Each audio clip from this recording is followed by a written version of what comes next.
Have you ever tried to get someone to do something they didn't want to do? Now, those of you who are parents, I know that you've got a lot of experience in that. You know what I'm talking about. It's amazing how strong-willed a little person can be, right? Right? I Googled the phrase, quote, getting someone to do something they don't want to do. And one of the results had a list of verbs that could be pertinent to that objective. They were as follows: to nag, to force, to compel, to threaten, pester, badger, coerce, bulldoze, pressurize. There was a notation by pressurize telling us that that is a particularly British expression. We North Americans would just say pressure. And to bully. Could you bring my audio levels down a bit, please? They're just a bit too hot. These strategies may be successful in achieving external conformity, but they all have one thing in common. Does anyone want to take a guess? They may bring about external conformity, but they don't change the heart. In fact, they can harden the heart. They can push that person further away from what you want for them. You know, as a pastor over the years, I've struggled with this because I want so much for people to experience the fullness of life that Jesus wants. But yet, so often, even within the church, we can be so cautious about this. There is this depth of richness that we have in our faith, and oftentimes we content ourselves with dipping our big toes in and then going home. Almost like we're afraid to go deeper. And I want to encourage people to go deeper. I may, in fact, slightly compel people. I might gently push or politely badger. But I try to do it in a way that doesn't create the opposite reaction. Now, am I always successful? I don't think so. But that's what I try. You know, I've even resorted to bribery over the years. Not with cash, but with pizza.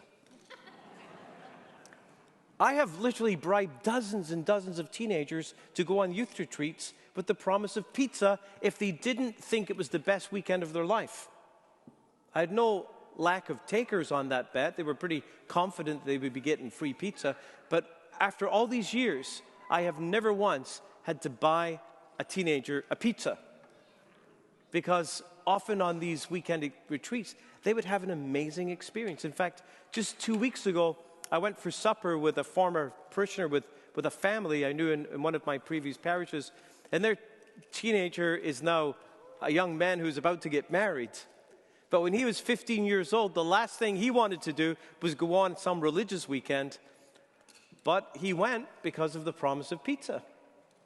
And he met Jesus in a way that transformed his life. You know, that young man went on to establish a ministry to homeless people in the city. And that ministry actually spread across Canada. It's quite an extraordinary story. All because of pizza. In the gospel today, Jesus calls some of his first disciples. Follow me, he says, and I will make you fish for people. We hear twice that they immediately left their nets, their boats, and their family to follow him. And if you're like me, you might be saying, what? That doesn't make any sense. You don't just issue a crazy invitation and people leave everything. There must be a backstory to this. There must have been interactions with Jesus that we don't know about, we don't hear about.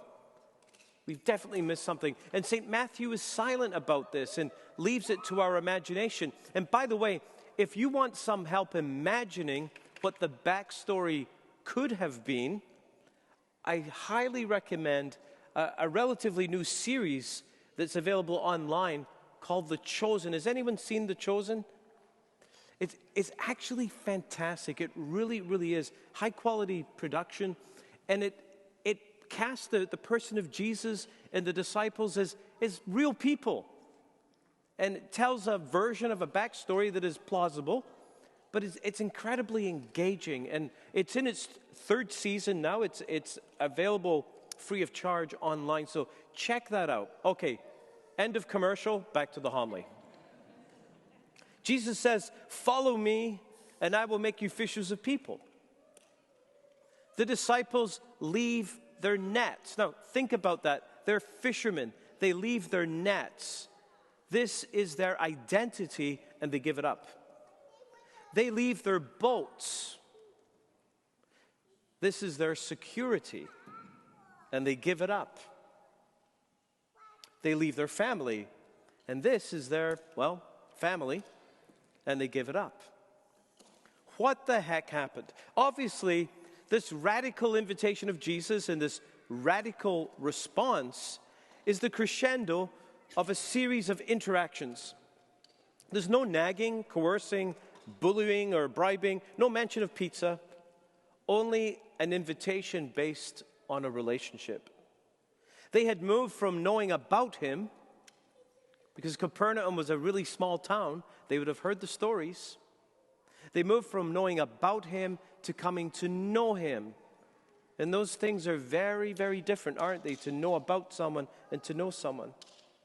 They moved from simply knowing him to trusting him, to loving him, to making a decision to follow him, to become his disciples. The word disciple is just a fancy way of saying student, to become students of his. They came to the point of allowing him to transform them. Remember, Jesus says, "Follow me and I will make you fishers of people. I will make you into something new." The gospel today reminds us that a relationship with Jesus is the heart of the Christian faith. We can call it a personal relationship if we want. That certainly drives it home, but this adjective, it seems to me to be rather redundant, since if it's a relationship, it is ipso facto personal. All relationships are personal. This truth answers the deepest need of the human heart. You see, we are all relational beings. We are made for relationship with one another and with God. And yet the reality of sin had broken our capacity for a relationship with God. Just as when sin enters into our human relationships, it breaks that human relational capacity as well. The power of sin and death was defeated, we believe, by the self-offering of Jesus on the cross and by his resurrection. The God-man of 2,000 years ago passes beyond history and is able to be in relationship with me, with you, with each and every single one of us.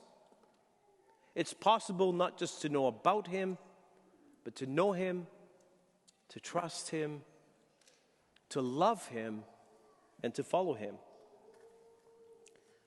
A relationship with Jesus is the heart of the Christian faith. And when we get this wrong, everything goes wrong. When a relationship with Jesus is not at the center, there will be division in the church. We heard about this in our second reading today from Paul's letter to the Corinthians. He's writing to the parishioners in the town of Corinth, and he's saying, "Hey, what's going on? I hear you're all fighting with each other." Some people are saying, "I'm for Paul, and I'm for Apollos, and I'm for Cephas." That was another name for Peter. And St. Paul is saying, has Christ been divided? Was Paul crucified for you? Were you baptized in the name of Paul? What the heck are you guys doing? That's my translation of the scriptures. When a relationship with Jesus is not at the center, division happens. But also, the Christian faith can become an intolerable burden. Rather than something that relieves us of our burdens, it itself becomes a burden. And when this happens, not even the promise of free pizza will help. We end up resorting to that list of verbs I spoke about at the beginning. We nag, we force, we compel, we threaten. And some of you remember those days when that was the norm in the church. when the practice of faith was motivated by external pressure, by fear, by threats of punishment. And guess what? It yielded external conformity, but hearts were withdrawn from the very one in whom our hearts belong. Our relationship with Jesus is the heart of the Christian faith. And that is why, drum roll, oh, thank you. It's really handy to have a music ministry right beside you. That is why we do Alpha. Now, I know some of you are thinking, not again. Is he talking about this again? Yep. Because our relationship with Jesus is the heart of the Christian faith. And I think we've been getting that one wrong for too long. See, Alpha is not just a program or one program among others. In Alpha, many people discover this relationship with Jesus, whether they've been going to church or not going to church, or connected or not connected. On Alpha, many people begin to follow Jesus. And through Alpha, Jesus makes us fishers of people, something we may never have thought would ever have happened or may ever wanted to have happened. I'd like to this morning invite Jonathan to come forward and share with us a part of his story. Let's give Jonathan some encouragement.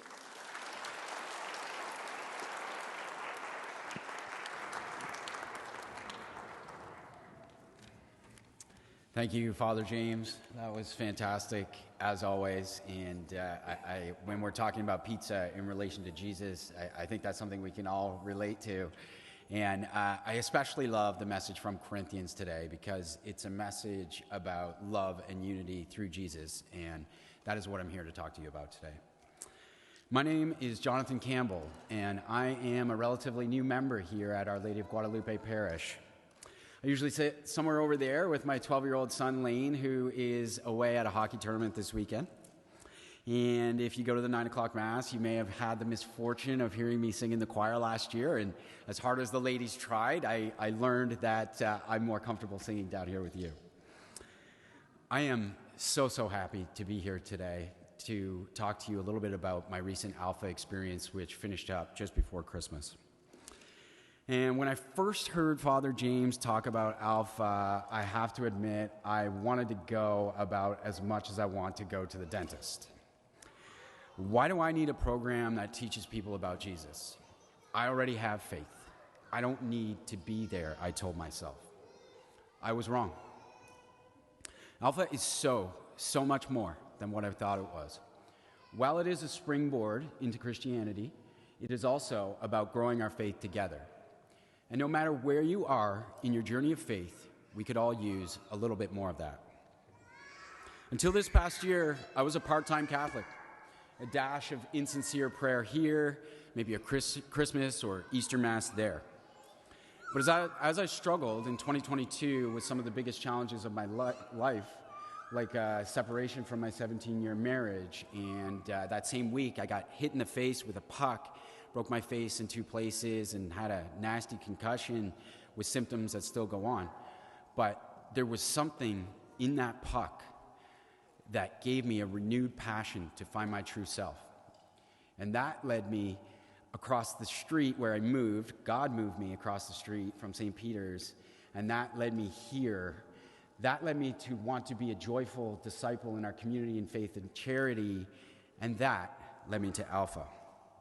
And it was amazing. The topical videos cut straight to the heart of matters that I'd always wanted to ask about, but just felt too uncomfortable asking in a church setting. And those discussions with my peers in a group setting, they were so in the moment and so connected that I would go home and feel this glow that would often last into the next day or into the next week. And in those moments, I really felt like Jesus had his arm around me. And that is a feeling that I want you all to experience. One evening, early on at Alpha, I stood there feeling awkward as we sang a song of praise with the group, as we do every week, And I wondered what my Friday night hockey buddies would think if they walked through that door and I was standing here crooning away to a Jesus song with a bunch of strangers. But as I listened to the words, I felt the Holy Spirit wash over me. I was so overwhelmed with gratitude and warmth that I started to tear up, and I couldn't even finish the song. The really big laugher here is that one of my old friends in hockey, Joe DePenta, was the guest speaker on the final night, and he blew us away with an amazing talk on how Jesus has shaped his life. I look forward to more of that discussion in the upcoming session of Alpha, where I will be a table co-host. And like all the best things we do in life, it won't come without a little bit of sacrifice. In order to attend, I will have to miss the remainder of my son Lane's home games with the Dartmouth Whalers for the rest of the season. And when I told Lane this, he didn't miss a beat, and he looked at me and he said, "That's more important." So I ask you to please join us in making a commitment on January 26th to join us at Alpha and bring yourself and others closer to Jesus. No matter what you are doing on Thursday nights, take it from my 12-year-old who is wise beyond his years. This is more important. Thank you, and God bless you.